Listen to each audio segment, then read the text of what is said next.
Denmark सरकारले Europe देश बाहिरका डाक्टरहरूलाई बसाइ अनुमति अर्थात् तपाईँको रेजिडेन्स पर्मिट दिन चाहिँ बन्द गरेको छ। त्यो कहिलेदेखि भन्दाखेरि तपाईँको डिसेम्बर 15 तारिकदेखि, हिजो भर्खरै द लोकल न्युजमा छापेको समाचार अनुसार डिसेम्बर 15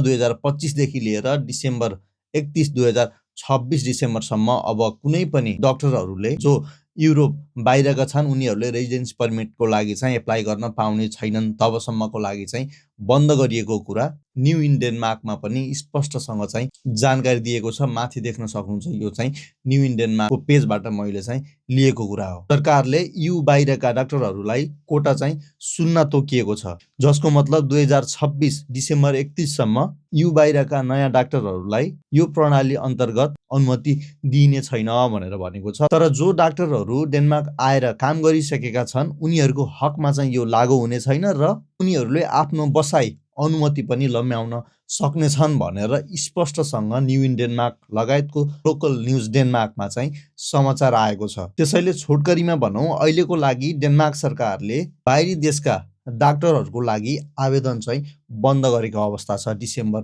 15 2025 देखि डिसेम्बर 31 2026 को लागि फ्रम नन यु कन्ट्रिज। है त, भिडियोलाई सेयर गरिदिनु होला। धन्यवाद।